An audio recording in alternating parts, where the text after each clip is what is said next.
میرا نام شازیہ ہے اور میں لاہور کے ایک کھاتی پیتی خاندان سے تعلق رکھتی ہوں۔ میری عمر اس وقت 20 سال ہے اور یہ واقعہ 2 سال پہلے کا ہے جب میں BA کر رہی تھی۔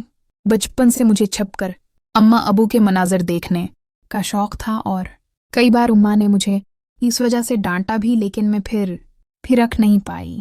6 ماہ قبل میری بڑی بہن نازیہ کی شادی ایک زمیندار لڑکے سے ہوئی تھی جو اپنے گاؤں میں زمینوں کی دیکھ بھال کرتا تھا۔ جب میں گرمیوں کی چھٹیوں میں ان کے گاؤں پہنچی تو میرا دل بہن اور اس کے شوہر کے مناظر دیکھنے کی خواہش سے بھر گیا۔ گھر پہنچ کر میں نے نیا کپڑا پہنا، کھانا کھایا اور پھر تھک کر سو گئی۔ اگلی صبح تقریباً 5 بجے نازیہ نے مجھے اٹھایا اور چائے دی، پھر کہا کہ صبح کی سیر کو چلیں۔ میں حیران تھی کیونکہ وہ عام طور پر اس وقت جاگتی بھی نہیں تھیں، لیکن میں خاموش رہی اور ان کے ساتھ چل دی۔ سیر کے دوران میں نے کھیتوں میں ایک جگہ دیکھا جہاں نازیہ کا دیور ایوب ننگے جسم سے نہا رہا تھا۔ میں درخت کے پیچھے چھپ کر دیکھتی رہی اور پہلی بار کسی مرد کے جسم کو قریب سے دیکھا۔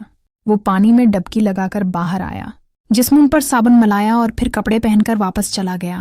میں کچھ دیر کھڑی رہی اور پھر گھر کی طرف چل دی۔ ناشتہ کرتے وقت ایوب میرے ساتھ بیٹھ گیا۔ مجھے شرم محسوس ہو رہی تھی۔ بعد میں نازیہ نے اسے کہا کہ شازیہ کو اپنے فارم ہاؤس دکھا دو اور میں مجبور ہو کر ساتھ چل گئی۔ راستے میں باتوں باتوں میں اس نے گھوڑے، مالٹے کے باغات اور آسٹریلین گائے دکھائیں۔ فارم کے کونے میں ایک بیل بھی تھا جو اپنی نسلی خصوصیت کے باعث خاص تھا۔ وہ بیل اچانک گائے کے قریب گیا اور غیر فطری حرکت کرنے لگا۔ میں یہ منظر دیکھ کر بہت شرمندہ ہوئی۔ ایوب نے کہا کہ یہ سب قدرتی باتیں ہیں، انسان بھی ایسا کرتے ہیں، اور میرے قدم تیز ہو گئے۔ وہ بھی میرے ساتھ چلتا رہا۔ گھر واپس آ کر میں اپنے کمرے میں چلی گئی، لیکن دل کی بے چینی کم نہ ہوئی۔ صبح سے شام تک اس کی موجودگی اور فارم کے مناظر نے میرے اندر عجیب کشش پیدا کر دی تھی۔ شام کو فاروق بھائی بھی آئے۔ ہم نے کھانا کھایا اور میں اپنی بہن کے کمرے میں چلی گئی۔ ایوب باہر گیا۔ میں اپنے کمرے میں بیٹھ کر نیند لینے کی کوشش کرتی رہی، لیکن دل کی بے چینی بڑھتی گئی۔ آخر کار میں باہر گئی، برآمدے میں کھڑی ہو کر باہر کی ہوا میں سانس لیتی رہی۔ اچانک محسوس ہوا کہ کوئی میرے پیچھے ہے۔ مڑ کر دیکھا تو ایوب کھڑا تھا۔ میں بھاگنے کی کوشش کی، لیکن اس نے میرے منہ پر ہاتھ رکھ کر مجھے کمرے میں لے گیا اور دروازہ بند کر دیا۔ بولی کہ کیا دیکھ رہی تھی؟ میں شرم سے مر رہی تھی، ہاتھوں سے اپنا منہ چھپا لیا۔ چند لمحوں بعد اس نے آہستہ کہا کہ اس میں شرمندگی کی کوئی بات نہیں، مرد اور عورت یہ سب کرتے ہیں اور اب میں تمہارا خیال رکھوں گا۔ میں حیران رہ گئی۔ اس نے کہا کہ میں تم سے شادی کر لوں گا۔ میں انکار کرتی رہی، لیکن بچپن سے اندر کی عادات کی وجہ سے میں اس کے قریب ہو گئی۔ اس دن کے بعد ایوب میرے ساتھ مسلسل رہنے لگا اور میں بھی خاموشی سے اس کے ساتھ شامل ہوتی رہی۔ اس طرح میری چھٹیاں ختم ہو گئیں اور میں شہر واپس آ گئی۔ ایوب بھی کالج کے لیے روانہ ہو گیا، لیکن میرے اندر تبدیلیاں آ چکی تھیں۔ میں ایک عورت کی طرح واپس آئی اور اماں کو مجھ پر شک ہونے لگا۔ چند دن تک فون پر باتیں ہوتی رہیں، لیکن پھر میں اسے نظر انداز کرنے لگی اور خود میں الجھن اور اداسی محسوس کرنے لگی۔ سمجھ نہیں آ رہی تھی کہ کیا کروں۔ شہر واپس آنے کے بعد میری زندگی مکمل طور پر بدل گئی تھی۔ میں ایک نئی عورت کی طرح سوچنے اور محسوس کرنے لگی تھی۔ ایوب کی موجودگی اور ہمارے چھٹیوں کے دوران کے تجربات نے میرے اندر ایک عجیب سی کشش اور الجھن پیدا کر دی تھی۔ شروع میں نے کوشش کی کہ اپنے احساسات پر قابو پا لوں، لیکن ہر رات خوابوں میں ایوب اور فارم ہاؤس کے مناظر آ جاتے۔ دل کی دھڑکن تیز ہو جاتی اور میں بے چینی محسوس کرتی۔ فون پر بھی وہ مجھ سے رابطہ کرتا رہتا، کبھی کال تو کبھی پیغام، اور میں اکثر دیر تک سوچتی رہتی کہ کیا صحیح کر رہی ہوں یا نہیں۔ ایک دن ایوب نے کہا کہ وہ لاہور آ رہا ہے اور کچھ دن ہمارے ساتھ گزارنا چاہتا ہے۔ میں حیران اور ڈر بھی گئی، لیکن اندر کی خواہش نے مجھے ہاں کرنے پر مجبور کر دیا۔ جیسے ہی وہ آیا میں نے اسے استقبال کیا اور پہلی نظر میں ہی دل کی دھڑکن بے قابو ہو گئی۔ دن بھر کے معمولات میں وہ ہر وقت میرے قریب رہتا، باتیں کرتا، کبھی کبھی صرف میری موجودگی محسوس کرتا، اور میں شرم کے ساتھ لیکن اندر سے خوش ہو رہی تھی۔ رات کے وقت جب سب گھر والے سو چکے، ایوب میرے کمرے میں آیا اور میں نے محسوس کیا کہ ہماری چھٹیاں اور فارم ہاؤس کے دن واپس آ گئے ہیں۔ دل کی دھڑکن تیز، جسم میں عجیب سی گرمائش اور خوف و خواہش کا ملا جلا احساس۔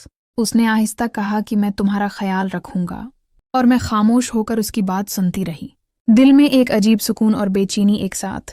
کچھ دنوں میں ہی ہم دونوں کے درمیان وہ تعلق مضبوط ہو گیا جسے میں الفاظ میں بیان نہیں کر سکتی۔ ہر لمحہ ایوب کی موجودگی مجھے اپنی طرف کھینچتی اور میں بھی اس کے قریب ہونے لگی۔ اس دوران مجھے شہر میں اپنے معمولات کے دوران بھی اس کی یاد آتی رہی، کالج میں بیٹھتے ہوئے، کھانے پکاتے ہوئے یا صرف چہل قدمی کرتے ہوئے۔ ہر جگہ اس کے بارے میں سوچنا اور یاد کرنا میری عادت بن گئی۔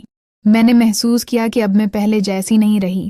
وہ دن، وہ فارم ہاؤس، ایوب کے قریب ہونے کے لمحات، سب کچھ میری سوچ اور احساسات پر چھا گئے تھے۔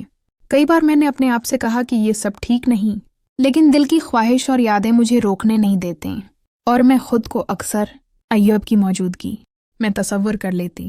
والدین کے سامنے میں نے اس موضوع پر کبھی کچھ نہیں کہا، لیکن اندر سے ہر لمحہ میں خود کو اس کے قریب پاتی۔ کچھ دنوں بعد ایوب کو دوبارہ کالج جانا پڑا اور میں پھر سے شہر میں اکیلی رہ گئی، لیکن اب میں ایک مختلف انسان بن چکی تھی۔ خود اعتمادی، حیا اور خواہشات کا ایک عجیب سا ملا جلان احساس میرے اندر پیدا ہو چکا تھا۔ میں اکثر اپنے کمرے میں بیٹھ کر وہ دن یاد کرتی، فارم ہاؤس، بیل گائے، ایوب کی ہنسی، اور وہ لمحات جب وہ قریب ہوتا۔ یہ سب میری یادوں کا حصہ بن گئے۔ مجھے احساس ہوا کہ میں اب کبھی پہلے جیسی نہیں رہوں گی۔ بچپن کی معصومیت ختم ہو گئی اور میں ایک عورت کی طرح سوچنے اور محسوس کرنے لگی تھی۔ ہر لمحہ میرے دل میں ایوب کی یاد، اس کی باتیں اور اس کے لمس کی یاد رہتی۔ یہ تبدیلی اتنی شدید تھی کہ میری اماں کو بھی محسوس ہو گئی۔ کچھ دنوں تک وہ مجھ سے پوچھتی رہیں، لیکن میں خاموش رہی، اپنی اندرونی دنیا میں کھوئی رہی، جہاں صرف ایوب، فارم ہاؤس اور ہماری یادیں تھیں۔ میں جانتی تھی کہ یہ سب غلط بھی ہو سکتا ہے، لیکن دل کی خواہش اور یادیں مجھے روک نہیں پاتے۔ میں خود کو ہر دن ایوب کے قریب تصور کرتی اور اسی تصور میں خوش رہتی۔ یوں دن گزرتے گئے، میں نے خود میں اتنی تبدیلی محسوس کی کہ اب میں اپنے آپ کو سمجھنا بھی مشکل لگتا۔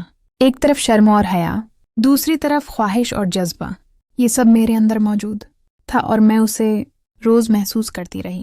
ہر رات میں سوچتی کہ کب دوبارہ ایوب سے ملوں، کب وہ میرے قریب ہوگا اور کب میں اپنے دل کی تمام خواہشات کو محسوس کر سکوں گی۔ یوں میری زندگی، میرے احساسات اور میرے رویے مکمل طور پر بدل چکے تھے، اور میں اب اپنی حقیقت کو سمجھنے کی کوشش کر رہی تھی۔ ایک نوجوان لڑکی سے عورت بننے کے اس سفر میں، جہاں ایوب میرے دل و دماغ